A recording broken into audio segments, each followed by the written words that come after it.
What's up, guys? It's your boy Yain here for another installment of Goodness. Political Election 2020. I'm joined by, as always, Connor. Alan, Connor, say what's up. Do you see what I have to work with? Do you see what I have to produce this YouTube channel with? Hello, everybody. My name's Connor. Today, we're doing a brand spanking video. Got some hot stuff coming up for you today.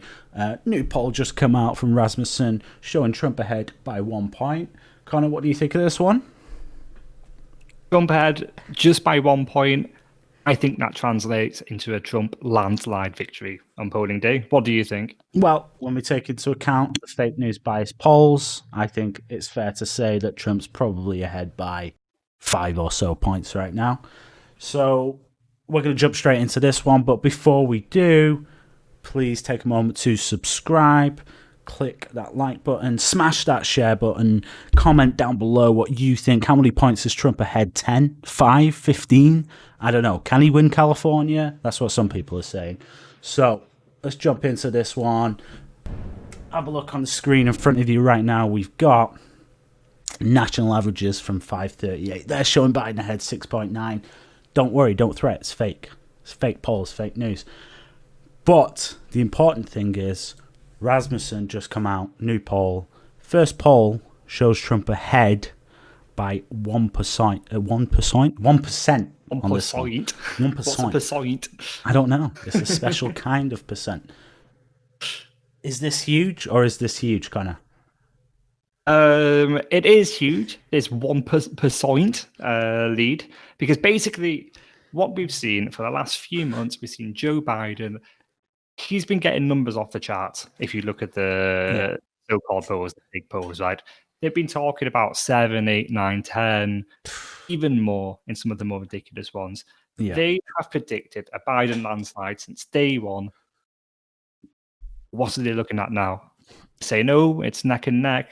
If it is neck and neck, there's been such a huge swing towards Trump, hasn't there? Yeah, definitely. Because Rasmussen, I think they had, I don't know, I haven't got the numbers on hand, but they've had Biden ahead by, I don't know, maybe like 3, 4, 5 points not that long ago. If anything, it shows a swing. But here's the important thing, right? Rasmussen, who called it? 2016? They did. They got it right. Spot on. They got it spot on in the last election in terms of the national vote. No one else. Before we go on with that, I just want to grab that for a second because people always, whenever you go on Twitter, you always see these lefties, Rasmussen, they're biased towards the Republicans. A stop clock is right trying to say this sort of thing. Listen, they've done more than 500 polls. 90% of their polls are before Trump even got into politics. Yeah. They got it right in 2016. They proved that they were only ones capable of predicting Trump. Yeah. And now they've had 4 years to work on their model, refine it even better. And exactly. Of course, happened again. Trump is notoriously hard to poll, more so than just Republicans in general, right? People are afraid of their door getting bashed in by BLM protesters if someone finds out that they're planning on voting Trump. Like, people are afraid to tell their spouses that they're voting for Trump in case they ask for a divorce. These are like legitimate concerns that people have, right? The left are incredibly intolerant. Everyone knows that. Rasmussen, take this into account. They got it right on the money 4 years ago. Have they got it right on the money again? Probably. Is possibly the answer to that question.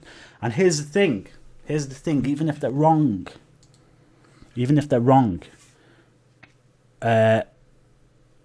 Trump basically has that electoral college advantage. He has the advantage, doesn't he? He has the advantage in the electoral college. Because go on. So basically, I was just going to explain to the viewers, if you look on your screen right now, you see Nate Silver from 538. Basically spends all his time analysing electoral That's what he does. Results and polls. Yeah, he's a big nerd. We like him for it. It's not a bad thing. No. But look at these points. Concentration of Trump's voters means that he has a certain advantage in the electoral college. So Biden has to get a 3.2% lead in the polls just to get a 50-50 chance of winning. It's incredible. It is incredible. And we see here Trump ahead by 1 point. I mean, if anything, Biden needs to swing this if he wants to win it at this point, I would say. So, if you do you look think at, he will? Do you think there's a chance of him swinging it? Look, Trump's got the momentum right now. The trend is going towards Trump. He's off that back of that Republican convention bump, wouldn't you say? And now he's moving into the final stretch. But we've still got the debates to come up. How is Biden going to circumnavigate the debates? Like he has only got votes to lose right now. Yeah, I am so excited for these debates. I can't wait for Joe Biden to be there. You know, he's asking, you know, he's motioning. He's like, where are the teleprompters, guys? You know, like, where have they put them? Yeah. He's getting absolutely ripped apart by Trump. And we all know it's going to happen. Yeah, he's only got votes to lose from here on out.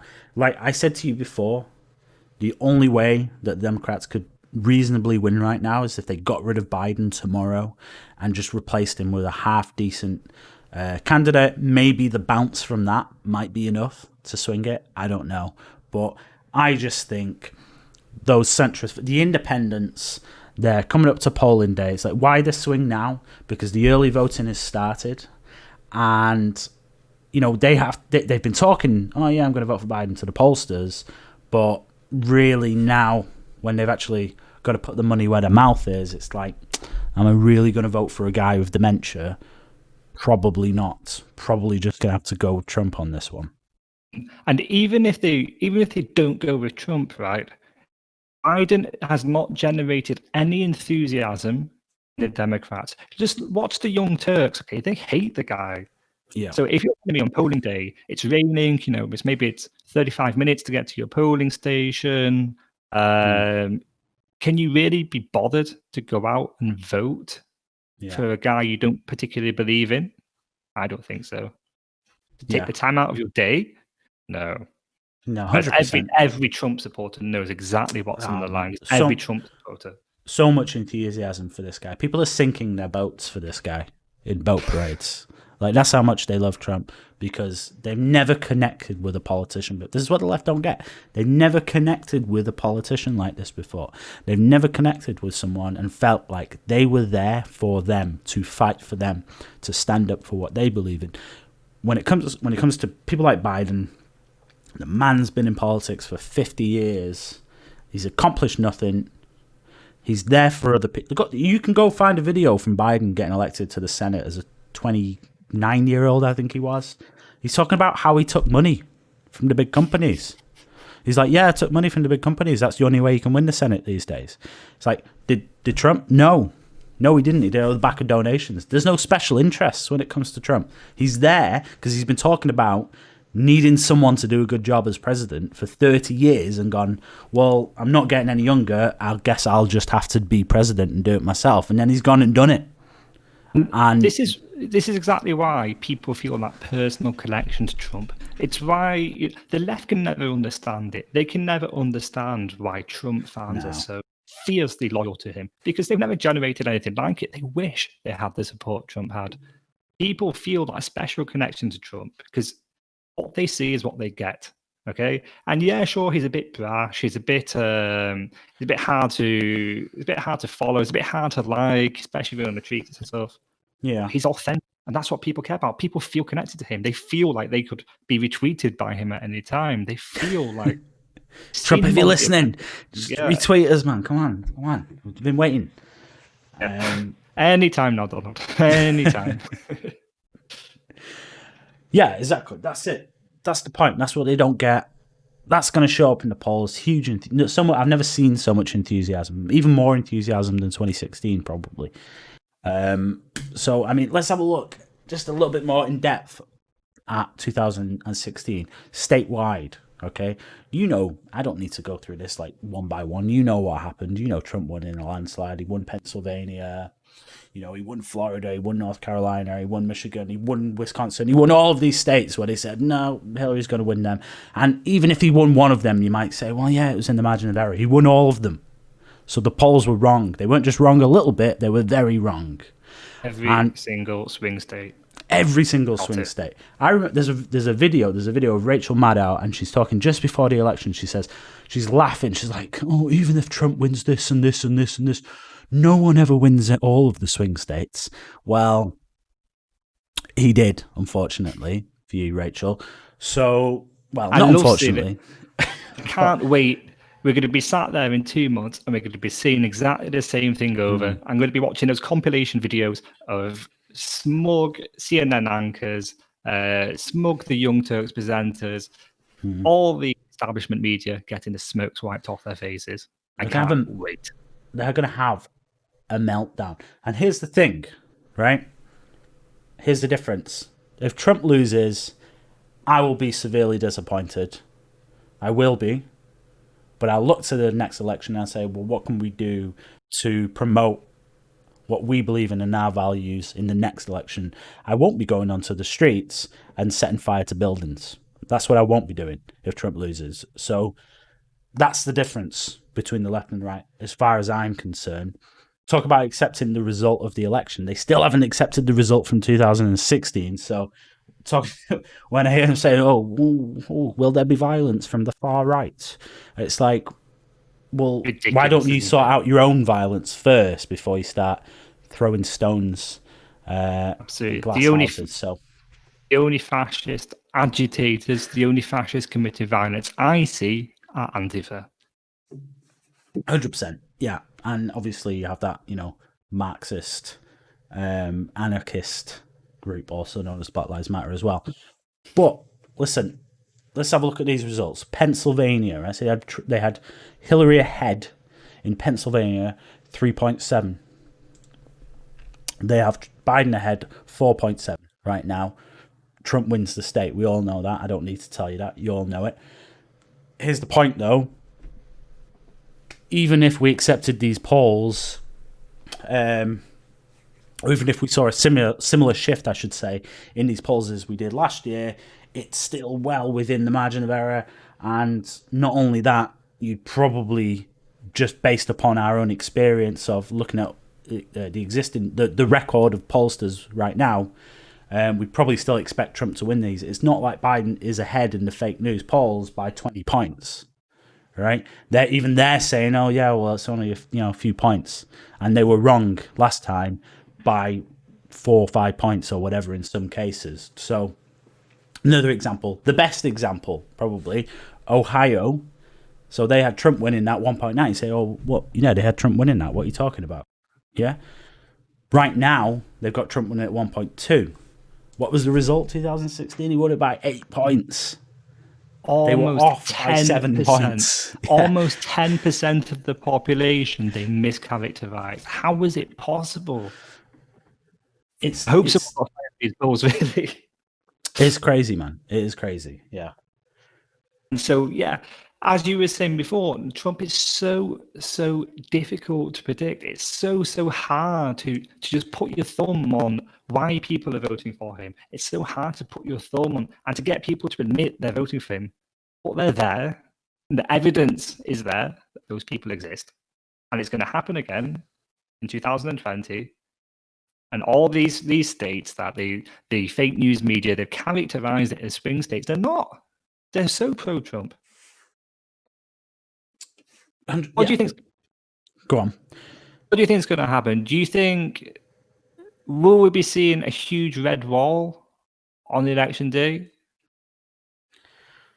In many places, yes. In the Midwest, yeah, of course, you're going to see the huge red wall. I think still along that south coast, we're still going to see. I mean, I know the demographics of Arizona are changing. I know a lot of Californians are running away from their failed state and moving to Arizona and bringing their ideologies with them. I get that. There's a lot of crazy liberals moving to Arizona, and they're going to sway the result now. So there is that shift. I still think he probably still edges Arizona, though. So I just think all along that south coast, he takes all of them all the way up to Florida. Spurred on by that Hispanic vote, isn't it? Oh, he's that's doing the thing. So well with them. And we saw Joe Biden. He came out was it yesterday? He came out with his speech. He was so clearly, obviously It's so slimy what he's doing, trying to target Latin voters, playing Despacito at rallies. I mean, really, so patronizing. Yeah, it reminds me of that meme, Steve Buscemi with the skateboard and the baseball cap turning around. He's like, "Hello, fellow kids." That's, hello, fellow Hispanics. That's basically what he's done there. Yeah, what did the Hispanics like? Despacito and stuff. Yeah, we'll play that. But here's the thing: his campaign, there's no way Joe learned how to use a mobile phone and put that on himself. His campaign staff aided him. Said, "Right, Joe, we've set up the phone. You just got to click play when you get to the microphone." So they knew that this was it. It's not like, oh, Joe's gone on a crazy one again. They aided him and they probably encouraged him to do this. Shows how out of touch even his campaign staff are with the broader electorate when he's going and playing. You've got Trump promising jobs, promising a great economic future for America. He's already done once. Yeah, he's already done once, and he's saying, I'll do it again after the pandemic. And then you've got Joe going, well, how can we win over the Hispanic voters? And they're like, well, I don't know, they like Despacito, don't they? Yeah, could we just play that down the microphone or something? That should help. Next rally, he comes out with a sombrero on. Yeah. No. But yeah, you're so right. This is where the problem starts and ends with the Democratic Party. Their staffers, the people that controlling the Democratic Party, the very lifeblood that pumps through the Democratic Party, it's so out of touch because these are the same people who think that Latinos are obliged to vote for the Democratic Party because they're the most progressive, and end of story. And what they actually do is they push them away. They drive them away with pitchforks, even more than pushing them away. Well, so I think, and this is history playing out again, because we saw in the last election the Democrats taking for granted the blue collar voter in the Rust Belt, and that's what cost them the election, because Trump really connected and reached out to those people and said, hey, you don't actually have to just vote Democrat every election. It is possible that after they failed you for decades, you can change your vote and you can vote for someone else who might actually be interested in doing something for you and helping you out, and returning your vote by actually enacting an agenda that helps bring jobs back to America, which Trump has been consistent on. That's what he wants to do for decades, long before he ran to become president, long before he won the presidency. I think they're going to do the same thing with Hispanic voters, with black voters. They're so desperate to win back these blue collar voters that Trump's now we're just going on the other attack, and we're going to get the Hispanic voters and we're going to get the black voters and say, you guys have been voting in these failed cities for decades, the same leadership, and they failed you over and over again. And I'm going to give you a hand up instead of a hand out. I'm going to bring jobs to your area. I'm going to do something to improve your life and help you achieve the American dream, because that's what America's all about. And we see that happening. We see big surge in support with the Hispanic voters, with black voters. We see the unemployment rate among blacks, the lowest it's ever been. So this isn't a promise. This is something he's already done and that he wants to continue to do. I think people are finally seeing the light. Those that have maybe been indoctrinated for a long time by the Democrats. Not even seeing the light.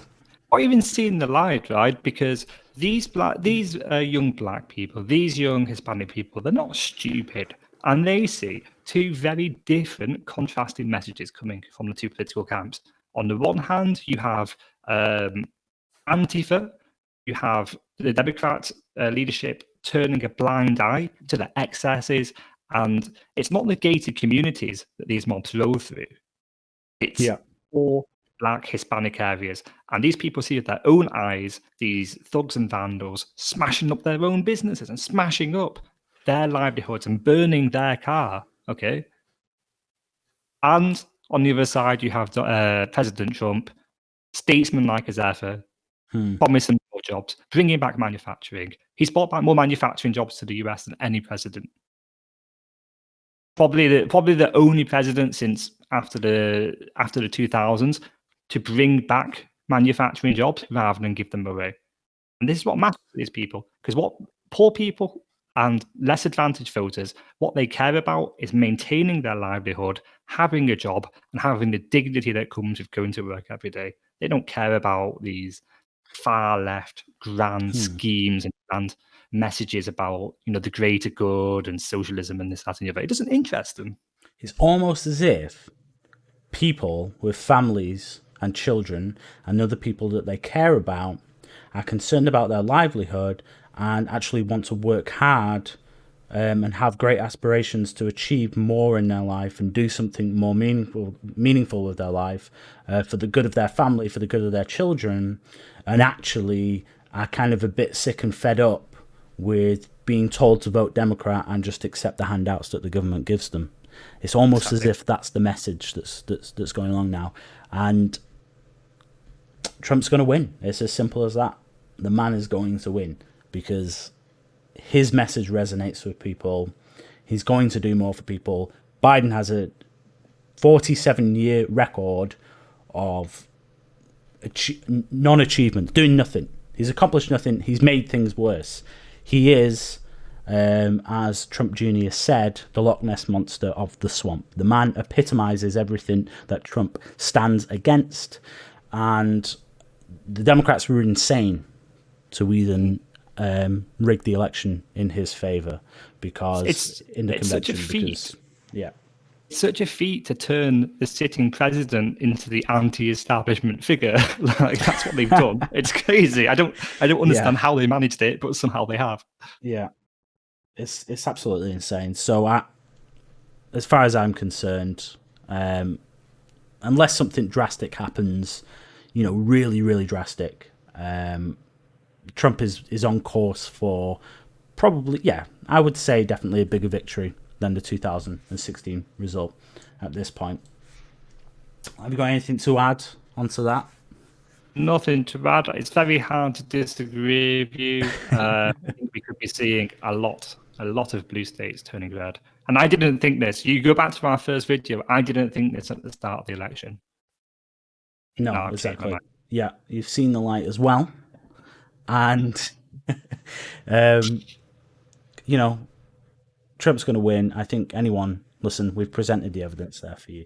Mull it over yourself. If you were concerned, but still go out and vote is what I would say, regardless, because every single vote is another FU to the establishment, to the Democratic Party, to say you need to get your act together and you need to start attempting to represent the people instead of just trying to be in power for power's sake.